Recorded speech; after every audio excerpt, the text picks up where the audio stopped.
Hello folks, Dick Fairburn here.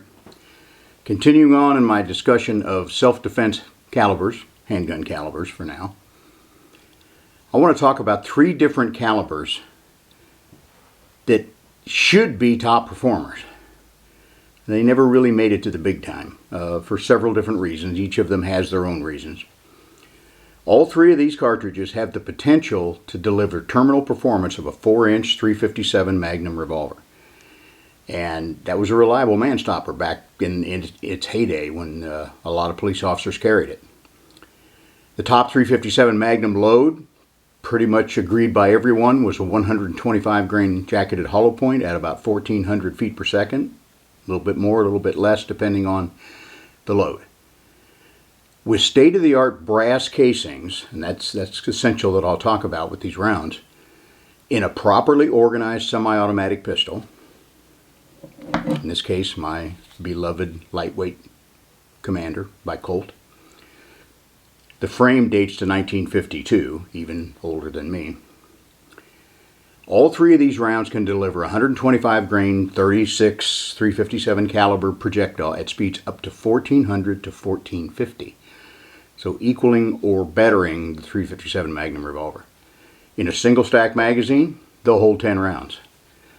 If you want to go 20-11 with double stack magazines, you can get upwards of 20 rounds. So for those of you that like capacity, you should really be looking at one of these rounds.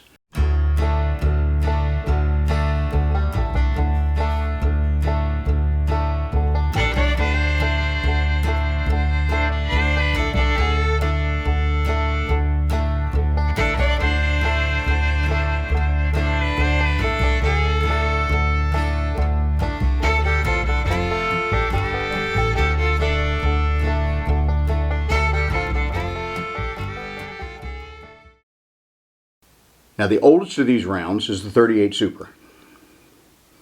It dates to 1929. It's a high pressure loading of the older 38 ACP, which goes back to even before the creation of the 45 ACP cartridge. It's designed by John Browning. It was the second round ever chambered in a 1911 pistol. 45 ACP was the pistol was designed to handle, but not too long after that, Colt started adding the 38 Super. The semi-rim design of the case is a problem. Several of the semi-automatic rounds that Browning designed, the 25, the 32, the 38 or 38 Super, were all semi-rimmed. I'm not sure why they did what they did back then, but I know that semi-rim has caused problems for the 38 Super throughout its lifetime. It was made to headspace, not on the mouth of the chamber like 9mm or 45s, so they're headspacing down deep in here. The 38 Super had a little ledge cut on the back of the barrel hood for a 1911. And so that semi-rimmed case was supposed to catch on the barrel hood for headspace. Most of the chambers were kind of sloppy. Most of the rounds had tolerances built in, so a lot of times it slipped off of that ledge and deep-seated in there. And didn't cause any pressure problems for the day, but it did create a reputation for really lousy accuracy because, some would catch on the rim, some wouldn't. It's just a bad design. In the early 1970s, Jeff Cooper decided he wanted to take the 38 Super in a 1911 and load it up to its true potential. And he thought, we can make a 357 Magnum out of this round. So as he started to increase powder charges, he very quickly found out the other shortcoming in a 38 Super case. A 38 Super case internally was built like a revolver case, straight walls and a flat bottom when you got to the inside of the case. It did not have tapered walls that would strengthen it over the feed ramp. And every pistol of this type has a feed ramp, either an integral one that goes into the frame or the part, in the case of my 1911s, feed ramp, part of it is the frame, part of it is in the barrel. So there's a little sliver at the back end of that case at the bottom that is unsupported. So when the cartridge fires, the weak link there is the strength of the case itself. And the 38 Super is one of the weakest semi-auto pistol cases, perhaps the weakest ever designed. So what happened was he would blow out the case at that feed ramp. Now you're venting 15, 20, 25,000 pounds or more of gas pressure down into the action of the pistol. And what that typically does is blow the magazine out of the pistol. If it has wood grips on it, it will very commonly split those wood grips, put splinters into your hand. And it makes the frame feel like it got about that big in a microsecond and then shrunk back down. It's a lot like hitting a really, really fast hardball with a wooden bat. It really makes your hand sting. How do I know? Because I've blown a couple in an alloy frame Colt. That's why I have tougher grips on them nowadays. I learned that you take the wood off, and in the day I put on Packmars, which had steel inserts. So Cooper wrote this up and said, you know, in his development, he kind of put the word out, hey, I want to hot rod the 350 or the 38 Super, but I keep blowing out over the feed ramp. What can I do? There was a guy writing for Shooting Times magazine at the time, Major George Nante, retired Army Ordnance guy. And he told Cooper, he said, hey, cut 223 rifle brass off. The head is very similar to the size of a 9mm. And internally, the case walls get very strong, very thick down here at the bottom. So it's going to have a lot more support over the feed ramp. You may have to ream the cases to get 357 diameter or 355 diameter bullets in there. So Cooper did. He started using 223 brass, and he took this thing up crazy. Now, he had a lightweight Colt, just like this, 38 Super Slide, bar stow barrel. His was a 6.5, so it stuck out, you know, a good 2 1/4 inches past the end of the slide. He wanted to get maximum velocity. To do that, you need maximum barrel length. This is my recreation of it that Dick Heine helped me build, and this is a Colt Lightweight Commander, 38 Super Slide, bar stow barrel again, but I got mine in standard length. The barrel was cut to headspace on the mouth of the case, not on the barrel hood. So that fixed the accuracy problem right there. And with that super strong rifle brass supporting over the feed ramp, he fixed the blowout problem. He started moving up in powder charges, and again, he had a very long barrel. He was able to get 90 grain projectiles up to almost 2,000 feet per second out of a 26, 27 ounce pistol. And in the day, they had 9-round magazines. Now we have 10-round magazines. That's a heck of a pistol. So Dick Heine made me this one. I went with the standard length barrel, so I'm giving up 100 feet per second or more, maybe 150 over what the true potential is, but I wanted a carry size pistol. I started working up, and what I found was that with the typical flake pistol powders at the time, Unique, Herco, things like that, I ran out of space. I could get the case full and still not get really high velocities. Now, I wasn't going with the fast powders like Bullseye, which would cause a lot of pressure problems.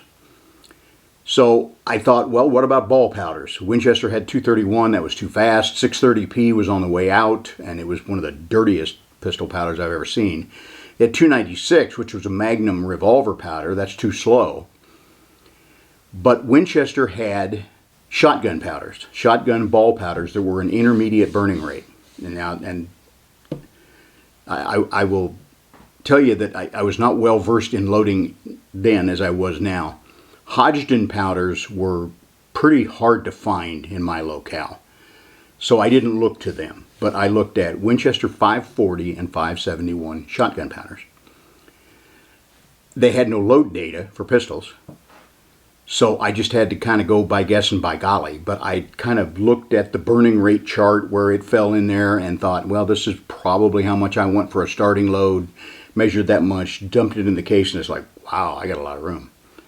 This might be the trick.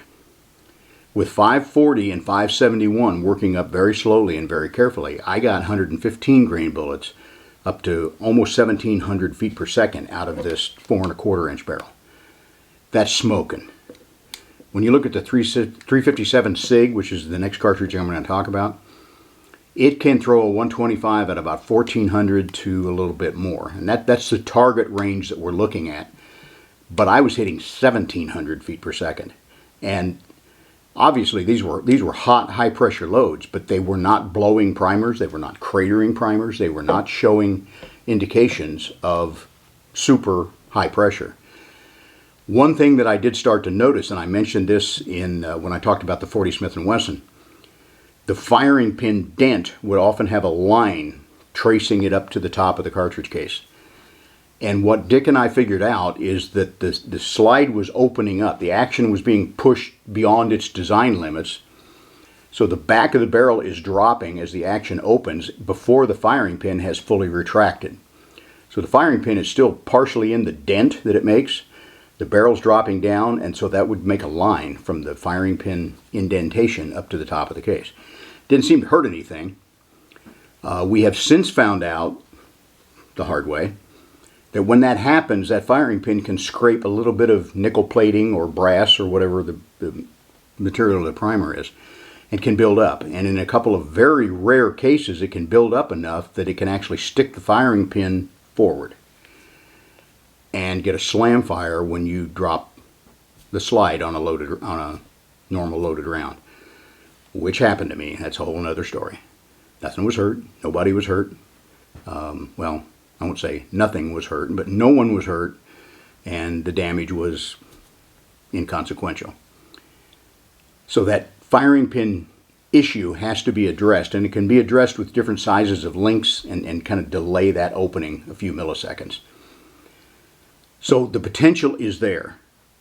Now, since then, since those days of what Jeff Cooper in his article called the Super 9, the 38 Super case has been improved. And now you can buy 38 Super Plus P ammunition with a stronger case. Starline, who supplies a lot of brass to competitors, they have strengthened that even more into a 38 Comp case, made for those 38 Super competitive pistols that are used in compensators. They want as much pressure as they can get. Interestingly enough, the last of these Super 9s I'm going to talk about is the Winchester 9x23. It is essentially the outside dimensions of a 38 Super case within a few thousandths difference in the length. It is slightly tapered from the base to the mouth, the same way a 9mm Luger has a slight taper. And I haven't done a lot of experiments with it so far. The 9x23 brass seems to function perfectly in this 38 Super barrel. And it is the strongest of all. The 9x23 that I have cut and sectioned, I lost it, so I'll have to do it again and show you a picture someday. Internally, it really looks like a .223 rifle case, but it has a slightly larger head diameter. It's the head diameter of a 9mm, not a 5.56 round. So really the 9x23 is by far even stronger than the 38 Super. So with that, we can get a velocity of 14 to 1450, 125 grain bullet, out of a 4-inch or so barrel like on a Commander. I wrote up my load development work on the 38 Super hot loads. It was published in Handloader magazine, and it was the first, to my knowledge, it was the first published data with 540 shotgun powder and 571 shotgun powder being used in pistol loads. Now, interestingly, a few years ago, I attended a conference taught by John Linebaugh, the developer of the Linebaugh cartridges and the big bore revolvers. And he told me something I didn't know. He said 540 Winchester powder was sold by Hodgdon as HS6. 571 Winchester powder was sold by Hodgdon as HS7, which has now been discontinued, I believe, but HS6 is still out there. So they were identical powders, they were identical charges. And in fact, H110 Hodgdon powder, the Magnum revolver cartridge, is Winchester 296 powder. They are exactly the same, and in most load books you will see that they're given exactly the same loads, it's exactly the same velocities. So I did have a resource, if I had known enough, to look at the Hodgdon data and say, hey, this HX6 and 7 will do what I want, and it did. We now have long shot powder that's produced by Hodgdon, and I have not gone into the loading development of the 9x23 or 38 Super yet. That's a project for the summertime, but I got a feeling long shot can push those velocities up even a little bit higher. Now, USPSA competition was a big deal by the time we were working with the 38 Super. It became even bigger. And Dick Heine is convinced that my article in Handloader showing how to load the 38 Super up to major power factor levels for USPSA competition, he thinks that's what jump-started the move in unlimited type guns in USPSA going to the 38 Super. it not only gave them a little bit less recoil than making major with a 45, the big advantage was comp guns were starting to come online with 1, 2, or 3 gas ports on the end to reduce muzzle rise, reduce recoil. And compensators work better with high pressure loads. So the more pressure you can build up in that cartridge, the more efficient the compensators are. And that's where the 38 Super really took off and became, in the unlimited categories of US PSA competition, they were dominated by 38 Super for quite some time.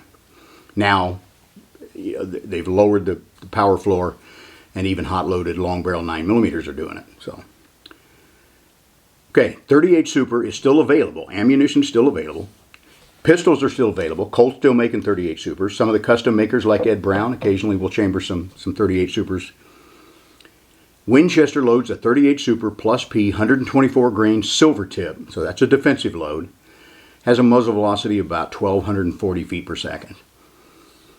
It beats a 9mm by maybe 100 feet per second or so. A normal 9mm. Plus P and plus P pluses get closer. Buffalo Bore, Underwood, and Double Tap, some of the high intensity ammo loaders, they all have loads for the 38 Super plus P, which are pushing 124 grain bullet to about 1,350. So that's still 100 below where you could be if you really had the strongest level of brass. And because there are so many old 38 Super pistols out there, I think most of the ammunition companies are never going to load it to its full potential of 1,400 or more. So the 38 Super I think, has the potential to be a tremendous self-defense load. I'm not sure it ever will be, except for gun cranks like me who are willing to jump through all the hoops they need to get the pistols built and hand load the ammunition. And for the most part, hand-loaded ammunition is not a great idea for self-defense use. Okay, the next of our Super 9 cartridges is the 357 SIG. This one had wider popularity than any of the other Super 9s, the 38 Super or the 9x23. It was developed by SIG in 1994, and it was specifically designed to match the performance of a 357 Magnum revolver load. So they were looking to push that 125 grain bullet to 1,400 or better feet per second. And it does. Now the 357 SIG, the pictures are up there. This is a bottleneck case. Some people say it's a neck down 40. That's not true. The case wouldn't be long enough if you did that. It's actually a shortened, bottlenecked 10mm case.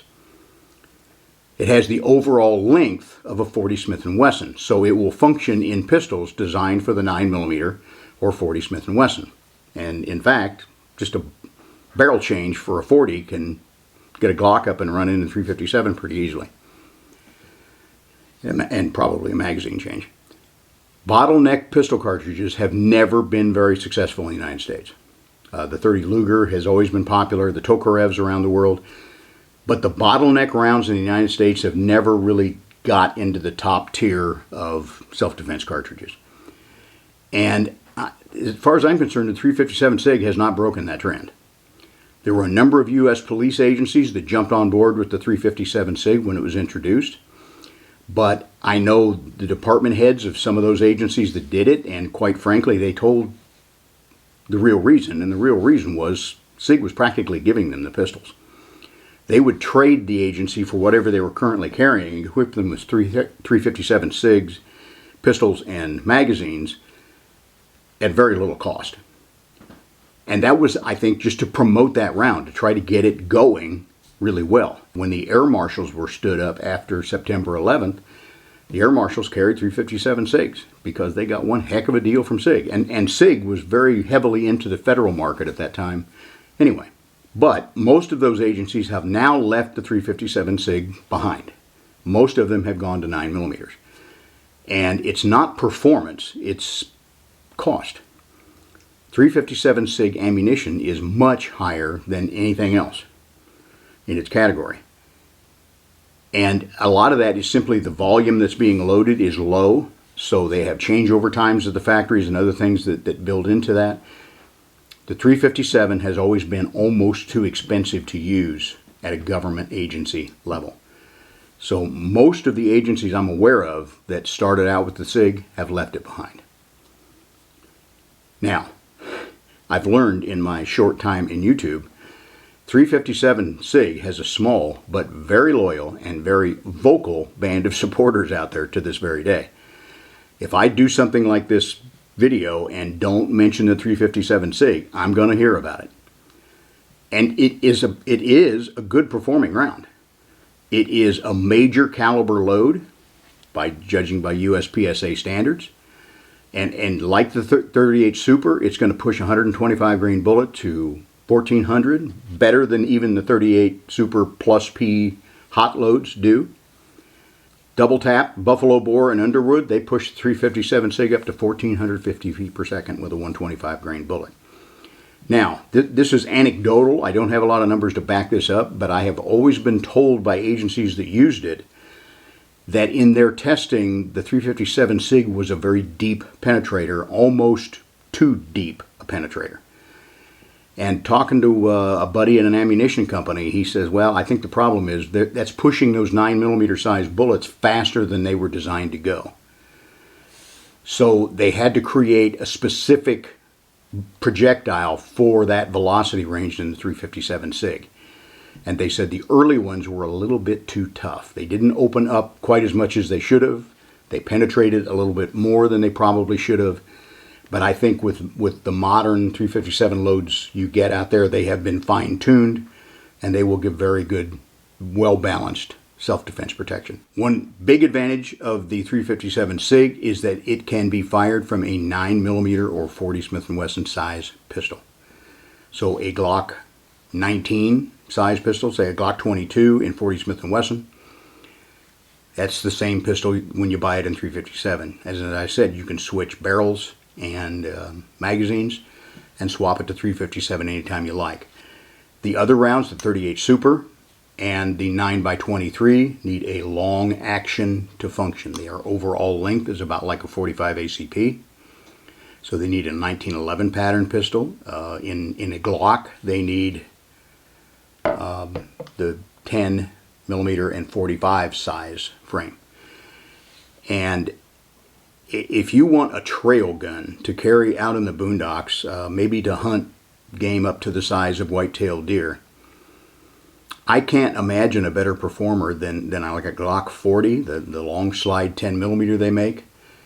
Rebarrel that, respring it, what you need to do to convert that to say a 9x23, and you're going to get the same kind of performance you're going to get from a SIG, but you can do that in a smaller package with the 357 SIG.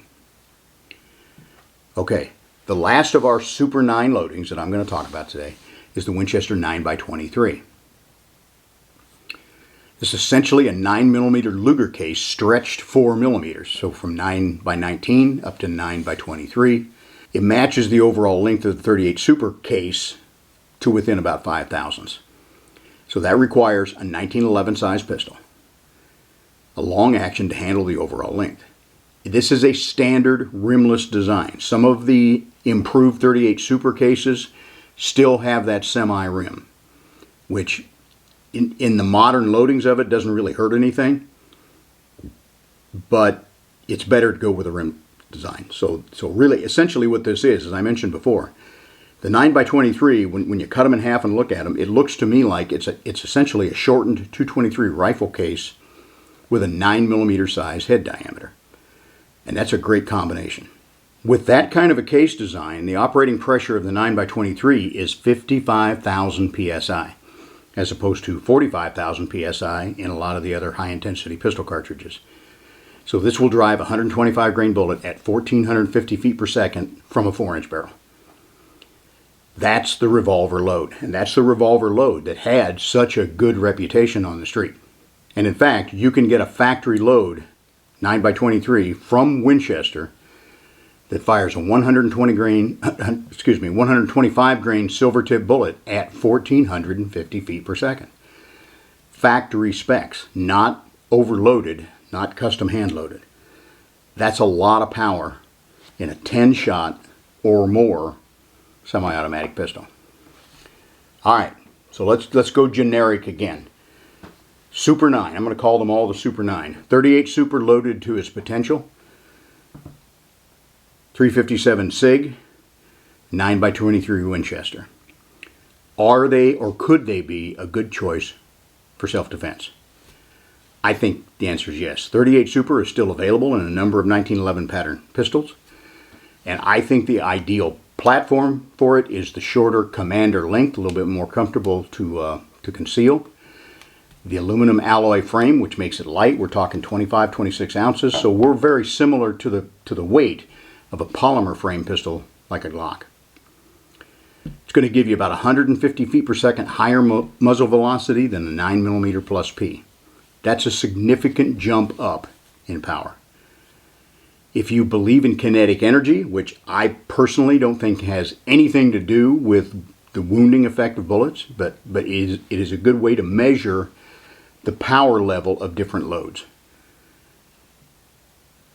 Top 9mm Plus P loads can generate up to about 396 foot-pounds of kinetic energy. So we'll say 400 foot-pounds. 38 Super loads that are available out there increases that to about 500 foot-pounds. So that's a 25% increase in kinetic energy. I don't think that makes much difference in the size of temporary cavities, permanent cavities, depth of penetration, or anything else. But we can measure power level. It's 25% more power than a Plus P 9mm. The Winchester 23 requires, like the 38 Super, a large frame semi-auto pistol like the 1911. The kinetic energy of the 9x23 can go to 580 foot-pounds, 80 more than the 38 Super, and 180 more than a 9mm Plus P. And that same alloy frame commander is going to develop recoil similar to the 45 in my way of thinking. And it's a little bit, it's not a scientific term, it's a little bit faster recoil. It has a little bit more of a jab to it, whereas the 45 has a little bit more of a slower push.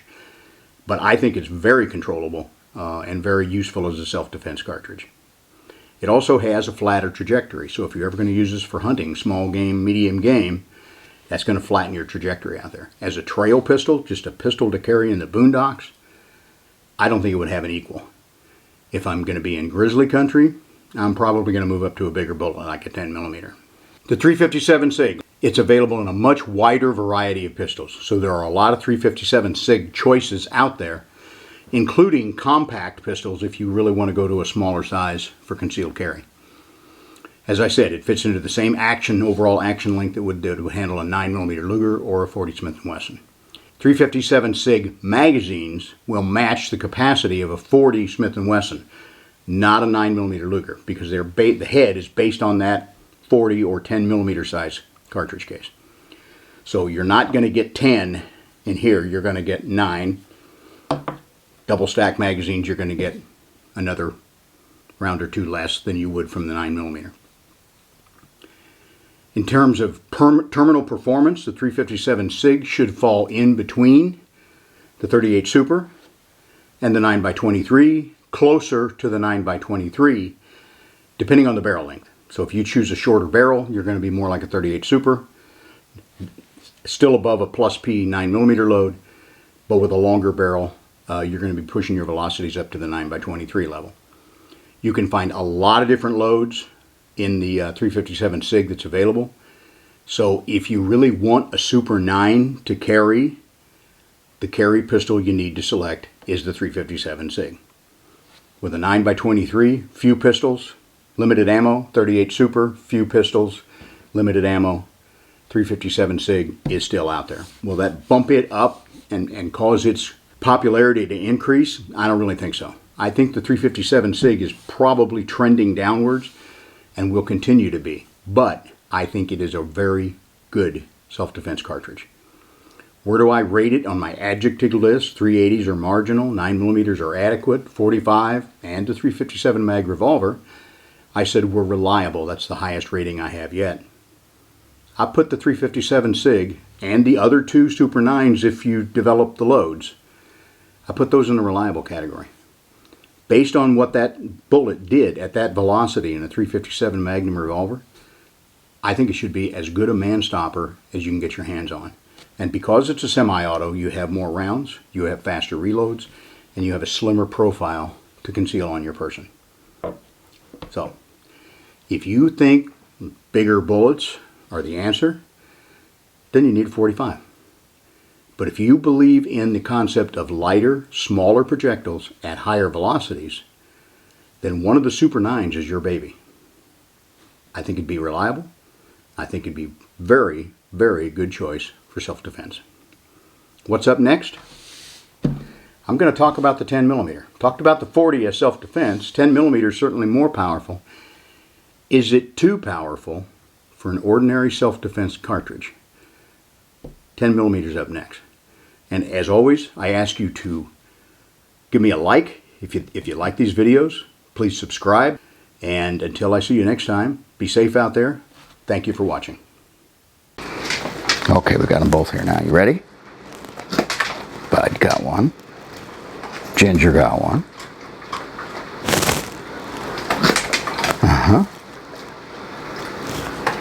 Oh, she missed it.